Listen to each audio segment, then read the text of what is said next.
एक प्राचीन कथा है। एक नाव नदी की लहरों में तैर रही थी। अनेक यात्री उसमें सवार थे। सभी यात्री इस तट से दूसरे तट पर जाने के लिए बेकरार थे। सभी को किनारा चाहिए था। नौका मझधार में पहुंच चुकी थी। अचानक तूफान आ गया, भयानक तूफान।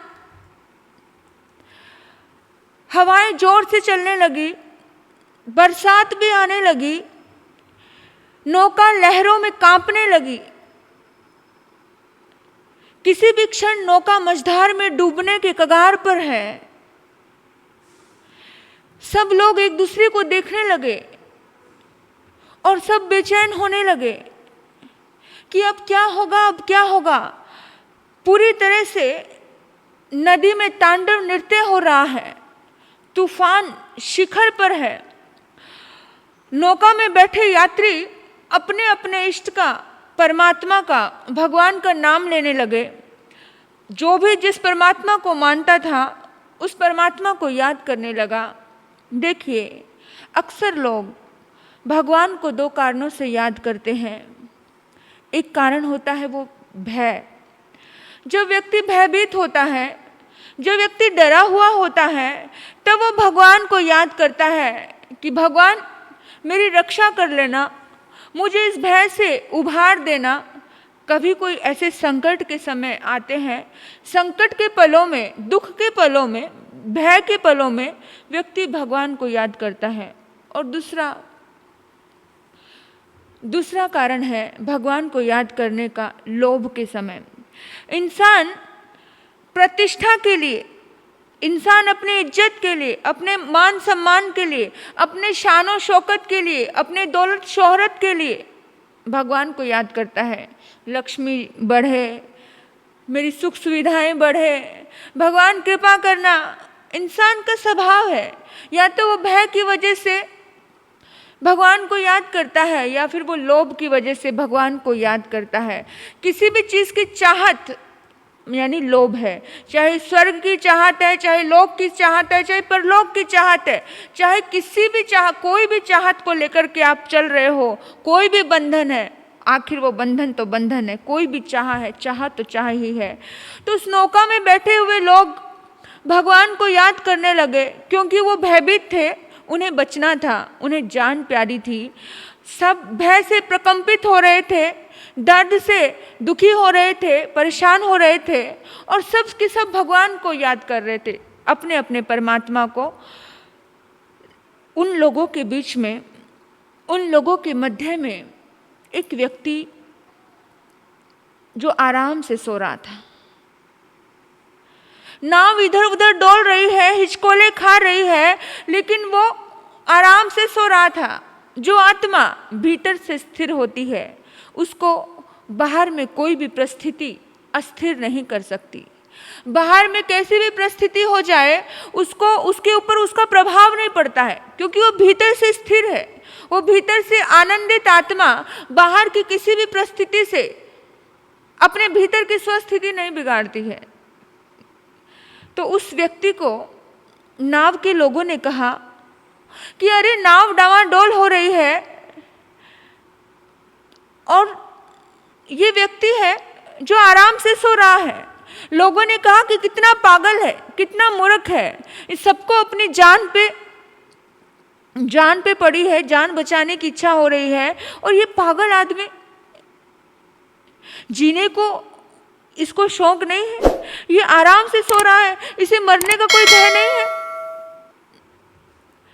निश्चित ही शांत व्यक्ति अशांत लोगों को पागल ही मालूम पड़ता है। पागलों के मध्य में कोई समझदार आ जाए तो पागल यही कहेंगे कि ये पागल है। हम समझदार हैं, पागल कौन है? ये दुनिया में पागलों की संख्या कम नहीं है। बहुत अधिक संख्या है, समझदार तो कभी कभार ही इस दुनिया में आते हैं। अशांत लोगों को शांत लोग जचते नहीं हैं, समझते नहीं हैं। बाई चांस आपने कभी ख्याल किया होगा कि आपके पास कोई व्यक्ति आया और शांत बैठ जाए और आराम से बैठा रहे, तो आपका उससे प्रश्न होता है, क्या हुआ, आज इतना शांत क्यों बैठे हो, इतना शांत क्यों है भाई, क्या हो गया तुझे। कमाल की बात है, यानी शांति कितनी चुभती है एक अशांत व्यक्ति को। और तो देखिए, पति यदि ध्यान करने लग जाए, समाई करने लग जाए, कुछ प्रवचन में जाने लग जाए, तो पत्नी अशांत हो जाती है, बेचैन हो जाती है। कभी तो करते नहीं थे, आज कैसे करने लग गए, कभी तो करते नहीं थे, आज कैसे करने लगे, आज क्या हो गया। और फिर रहते हैं, अरे अभी तो कुछ बोलते ही नहीं है, अरे अभी तो कुछ कहते ही नहीं है, पहले तो गुस्सा भी कर लेते थे, अब तो गुस्सा भी नहीं करते हैं। इंसान को कहीं पर भी शांति नहीं है, ना इधर जीने देता है ना उधर जीने देता है। पत्नियां होती हैं ऐसी। एक पत्नी मेरे पास आई, मुझे कहा, महाराज जी मेरे पति से मुझे बहुत परेशानी है, देखो ना, ये कभी भी सत्संग में नहीं जाते हैं, ये कभी भी प्रवचन में नहीं जाते हैं, इनको खींच खींच कर कभी मैं लेके आती हूँ तो भी दूर से ही भाग जाते हैं। बस आपको पता है महाराज जी, मुझे हर रोज छोड़ने के लिए आते हैं, मैं उनको बोलती हूँ ऊपर चल, ऊपर चलो, ऊपर चलो, ऊपर आते ही नहीं हैं। और फिर मैं उनको बोलती हूँ कि भाई प्लीज मेरे कहने से ऊपर आया करो, तो ऊपर आते हैं, जैसे सीढ़ियाँ ऊपर चढ़ते हैं, मुझे हॉल में पहुंचाते हैं और चले जाते हैं। और जब मुझे जाना होता है तब मैं एक फ़ोन लगाती हूँ तो आ जाते हैं, सिर्फ लेने आते, छोड़ने आते, कभी बैठते नहीं है। महाराज जी मैं इतना परेशान हो चुकी हूँ। मैंने कहा भाई परेशान होने की क्या जरूरत है, तू शुक्र मना, तू शुक्रिया कर और खुश रह कि कितने लोगों के पति तो छोड़ने भी नहीं आते हैं। तेरा पति मंदिर के द्वार तक तो आता है, सीढ़ियों पे तो चढ़ता है, जब यहाँ तक आ गया एक दिन बैठ भी जाएगा। पर इतना तो सोच कि वो तुझे लेने आ रहा है, तुझे छोड़ने आ रहा है, तुझे मना नहीं कर रहा है, अशांत क्यों हो रही है। पॉजिटिव नजरिया देखना, वो इतना तो कर रहा है। लोग बोलते हैं कि बेटा कभी मंदिर की सीढ़ी नहीं चढ़ता है, कभी स्थानक की सीढ़ी नहीं चढ़ता है, पर छोड़ने आता है। पर छोड़ने तो आ रहा है ना, जितना कर रहा है उतना तो थैंक्सफुल रहो, उतने में तो शांत रहो। हम लोग ऐसे हैं कि हमें जो मिल रहा है उसमें भी हम शांत नहीं रहते, उसमें भी हमारी अशांति इतनी ज़्यादा संघन होती है कि हमें कोई चीज़ मिल भी जाए, हम उसमें भी हमें वो चीज़ मिल रही है वो भी हमें नज़र नहीं आती। गुरु के पास आता है, गुरुदेव से कहता है, गुरुदेव एक भक्त हमें गाय दे करके गया है। गुरु ने कहा मौज करो, आनंद मनाओ, सुख शांति से जियो, हर रोज दूध पीने के लिए मिलेगा, हर रोज दूध पीने के लिए मिलेगा। इतने में कुछ दिन बीते, फिर शिष्य आया, गुरुदेव गुरुदेव जो भक्त हमें गाय देकर के गया था ना, वो भक्त अपनी गाय ले गया। गुरुदेव ने कहा मौज मनाओ, आनंद मनाओ, अच्छा है गोबर की झंझट छुटी, अच्छा है गोबर की झंझट छुटी। तो हर हाल में शांत रहना सीखो, हर हाल में पॉजिटिव नजरिया अपनाना सीखो। भीतर में ये शांति कब आएगी, जब भीतर से स्थिर होंगे, जब भीतर में आत्मविश्वास भरा होगा, जब भीतर में स्वयं के प्रति पूरी दृढ़ आस्था और श्रद्धा होगी कि मैं हर हाल में मस्त रह सकता हूं। ऐसे ही कोई शांत हो जाए तो तकलीफ मत पैदा करो, बल्कि उसकी शांति में और आराम दो। सूर्यकांता रानी मत बनो। जो उसका पति त्यागी हो गया, शांत हो गया, धर्मात्मा हो गया तो बेचैन हो गई, यानी पत्नियों की बड़ी समस्या होती है। जब पति स्थानक में नहीं जाते हैं तब बार बार बोलते हैं स्थानक चलो, स्थानक करो। जब स्थानक में जाने लग जाते हैं फिर बोलती हैं कि तुम्हें तो घर की तरफ ध्यान ही नहीं है। कैसी भी अवस्था में आनंदित होना चाहिए, हर स्थिति में, हर हालत में, कि जा रहे हैं कम से कम छोड़कर तो आ रहे हैं। तो सारे के सारे लोग वो व्यक्ति की शांति से बड़े परेशान हो रहे थे।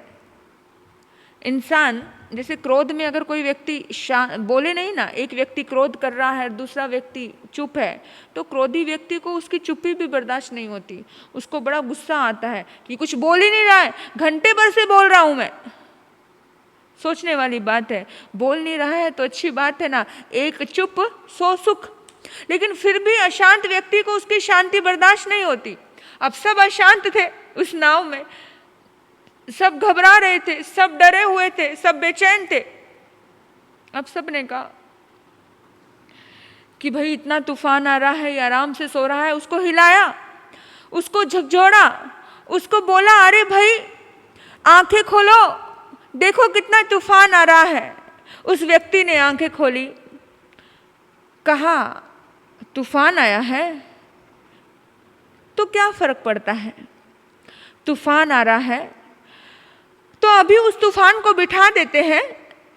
वो इतने सहज से बोला वो व्यक्ति कि तो क्या हो गया, क्या फर्क पड़ता है, अभी उस तूफान को बिठा देते हैं। और ऐसे कहा जैसे कोई तूफान बच्चा होता है और उस बच्चे को कहते हैं कि बैठ जा और वो बैठ जाए। लेकिन उसने इतने आत्मविश्वास से भर करके कहा, इतने आत्मविश्वास में वो शब्द, वो वाक्य का उच्चारण किया कि वह खड़ा हुआ, जोर से अंगड़ाई ली, पूरी प्रकृति को अपने आगोश में लिया और इतना प्रेम से भर करके चारों ओर देखा और चारों ओर देख करके कहा be still, be still, be still, शांत हो जाओ, शांत हो जाओ, शांत हो जाओ। और जैसे ही कोई छोटे बच्चे को हम कहते हैं बैठ जाओ, एकदम इसी तरह से इतना भयानक वो तूफान एक पल में शांत हो जाता है, एक पल में। उस व्यक्ति का नाम था जीसस क्राइस्ट। देखिए, उस व्यक्ति के कहने से, उस ईसा मसीह, उस क्राइस्ट के कहने से एक पल में तूफान शांत हो जाता है।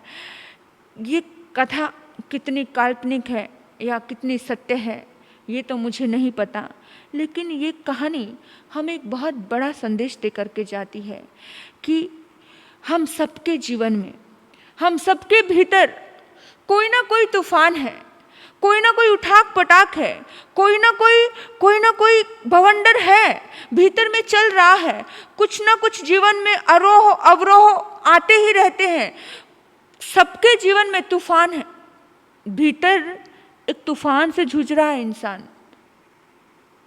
स्वयं पर चिंतन कीजिए, स्वयं को टटोलिए जरा। आपको अपने तूफान से मुलाकात करने का अवसर मिलेगा जब स्वयं से बात करेंगे, जब स्वयं से चिंतन होगा। तब कितने बड़े बड़े तूफान हैं शिकायतों के, उसने मुझे देखा नहीं, उसने मुझे पूछा नहीं, वो मुझसे प्यार नहीं करता। हजारों तूफान हैं तरह तरह के। बेटा मेरी नहीं सुनता, बहू मेरी नहीं सुनती, सास मुझे नहीं मानती, दूसरी बहू को प्यार करती है। कितने सारे तूफान हैं। पति मेरा ऐसा है या पत्नी मेरी ठीक नहीं है। कितने भयानक तूफान अपने ही रिश्तों को लेकर है, अपने समाज में लोगों को लेकर इतने भयानक तूफान है कि आपकी नाव इतना डामाडोल है, इतना डामाडोल है कि आप भी मझधार में खड़े हो। देखो जरा, टटोलो अपने आप को कि हम कितने मझधार में हैं। जीवन का एक पल का भरोसा नहीं है, एक पल का। समान 100 वर्ष के पल की खबर नहीं। एक पल का भरोसा नहीं है कि पलक झपकते ही कब मृत्यु हमारे द्वार पर दस्तक दे जाएगी और हम शाम को सोए थे, रात को सोए थे और सुबह उठ भी नहीं पाएंगे। एक पल का भरोसा नहीं है। फिर भी हम सदैव भीतर में तूफान से लड़ रहे हैं, जूझ रहे हैं। शिकायतों का तूफान, चिंताओं का तूफान, एक अवसाद जहाँ पर अपने ही कुछ लोगों को अपने ही प्रतिहीन भावना है। मैं कुछ नहीं कर सकता, मैं सफल नहीं हो पाया। यानी कि अनेकों बार ऐसे तूफान से हमारा मन गुजरता है, उस पल में, उस क्षण में अपने भीतर से आत्मविश्वास से भर करके अपने मन के भीतर में रहे हुए तूफान को इतना प्यार दो, इतना प्रेम दो, इतनी शांति दो और उनको कहो be still, be still, be still, शांत रहो, शांत रहो, शांत रहो। हम ही खुद को शांत कर सकते हैं, दुनिया की कोई ताकत हमें शांत नहीं कर सकती। अपने आप से बात करके, जैसे सबको आप पानी पूछते हो, घर में कोई आता है आप भोजन पूछते हो तो सबकी केयर लेते हो, बच्चे स्कूल गए हैं कि नहीं, बच्चों को स्कूल भेजना है, पति का टिफिन पैक करना है, उनको ऑफिस भेजना है, सबका ध्यान रख रहे हो ना। तो ऐसे ही अपने भीतर में बैठी ये आत्मा, इसका भी ध्यान रखो, इसको भी प्यार से बोलो, एकदम आनंद से बोलो, प्रेम से भर करके इसको भी बोलो, हे जीव तू शांत रहे, तू शांति का सागर है। भीतर में ये तूफान जो उछल रहा है, इस तूफान को मुझे शांत करना है। और जैसे ही आप कहोगे कि आपके भीतर का वो तूफान एक पल में शांत हो जाएगा, एक पल नहीं लगेगा, एक क्षण में शांत हो जाएगा। लेकिन वैसा आत्मविश्वास आपके भीतर में चाहिए, वैसा आत्मविश्वास जैसा जीसस क्राइस्ट के भीतर में था। आप कहोगे कि शांत हो जाओ, शांत हो जाओ, शांत हो जाओ, तो शांत हो जाओ, सचमुच शांत हो जाओ। लेकिन कुछ लोग इतने आधे अधूरे मन से बातें करते हैं कि वो भीतर से प्रेम से डूबते नहीं हैं, अपने आप पर दया खाते नहीं हैं, अपने आप को शांति से जोड़ना चाहते नहीं हैं। ऊपर ऊपर से कहते हैं मैं शांत तो होना चाहता हूँ, लेकिन क्या करूँ, क्रोध आ जाता है। वो सब ऊपर से, ऊपर के बहाने हैं। अगर कोई व्यक्ति शांत होना चाहे और वो शांत नहीं हो पाए, ऐसा हो नहीं सकता। हमारे संकल्प में बहुत ताकत है, सब कुछ हो सकता है इस धरती पर। स्वयं के ऊपर विश्वास होना जरूरी है, खुद के ऊपर विश्वास होना, वो परिणाम आपको, वो विश्वास जरूर परिणाम देगा, जरूर देगा। क्राइस्ट का कथन है कि पूरे विश्वास का कथन है। क्राइस्ट ने कहा, क्राइस्ट का जो कथन था पूरे विश्वास के साथ वो कथन था, उस कथन में तिल मात्र भी संदेह नहीं था, इसलिए उसका कथन सुनकर तूफान शांत हो गया। तिल मात्र भी आप अपने संकल्प के साथ समझौता मत करो, पूर्णता से स्ट्रॉन्ग बन करके आप अपने जीवन में उठने वाले तूफान को शांत करने के लिए सोचिए। आप अक्सर सुनते हैं कि ऋषि मुनि, बहुत सारे हम सुनते हैं रामायण में, महाभारत में, कि जो बड़े बड़े ऋषि मुनि होते हैं उनके श्राप फलते हैं, है ना। उनके श्राप कैसे फल जाते हैं, ऐसा क्या करते हैं, वो क्यों फलते हैं श्राप? तप साधना के द्वारा वो अपने आप को इतना स्थिर कर लेते हैं, इतने शांत बना लेते हैं, भीतर से इतना स्थिर करते हैं। उनका कहा, उनका बोला हुआ, मतलब उन्होंने जो चित्त, स्थिर चित्त से, निर्विचार चित्त से, एक भीतर से एक शक्ति जाग जाती है। जब निर्विचार होता है हमारा चित्त, तो भीतर से एक शक्ति जागती है। उस शक्ति को जब शब्द के माध्यम से फेंका जाता है, जब शब्द के माध्यम से बोला जाता है, तो वह अपने लक्ष्य को पूर्ण कर देती है और वैसा घटित हो जाता है।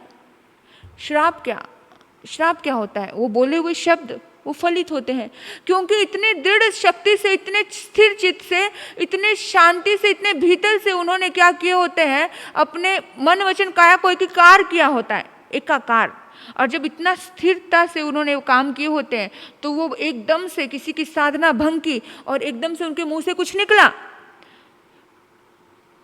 उनके मुंह से निकला कि जैसे ही निकला वो शब्द उनके भीतर में इतनी फोर्स से फेंका गया वो शब्द, और वो शब्द काम करने लग जाता है।